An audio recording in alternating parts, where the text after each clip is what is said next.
And world leaders have congratulated Donald Trump after he declared victory in the presidential election. In a social media post, Israeli Prime Minister Benjamin Netanyahu called Donald Trump's return to the White House history's greatest comeback.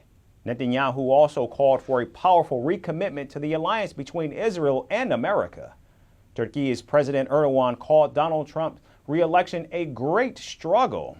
Erdogan further hoped that Trump's second term would bring regional peace to wars in Gaza and Ukraine. Meanwhile, Ukrainian President Volodymyr Zelensky praised the Republican leader and said he relies on America's support in the war against Russia. Donald Trump's peace ultimatum reportedly includes halting military aid to Kyiv, forcing the country to cede some territories and abandon its NATO ambitions. Russia's former president Dmitry Medvedev said Donald Trump's win would probably be bad news for Ukraine. And the Kremlin said Vladimir Putin does not plan to congratulate Donald Trump. Now, China also did not congratulate Donald Trump on his victory as well. However, it does hope for a peaceful coexistence with the United States. Our policy towards the U.S. is consistent. We will continue to view and handle China-U.S. relations under the principles of mutual respect, peaceful coexistence, and win-win cooperation.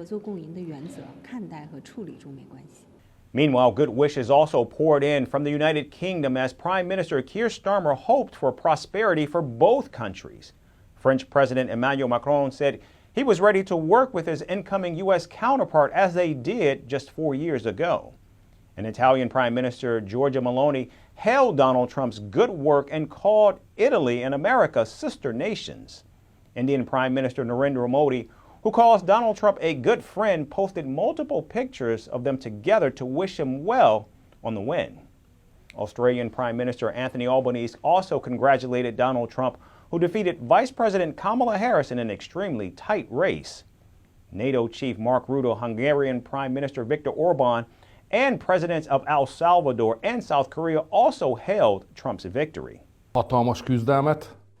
I see a shining victory, perhaps the biggest comeback of the history of Western politics. It's been a huge fight. He was threatened with prison, his wealth was confiscated, they wanted to kill him, the whole media world turned against him in America, and he still won. This means a big encouragement for those who believe in willpower, fighting, perseverance. For the world, it means the hope of peace.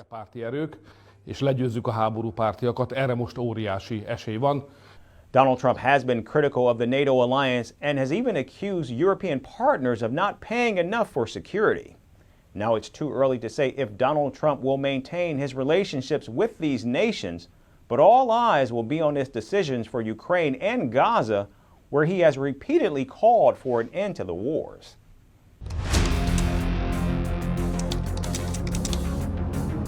But it's a completely different story on the betting market. Elon Musk, the tech visionary who is backing Donald Trump. In New York, the Dow Jones and Nasdaq dropped over 3%. Joining Putin in flexing muscle is his dear friend Xi Jinping. The U.S. law calls for a presidential poll to be held on the Tuesday. I'm Kamala Harris, and I approve this message. I like that.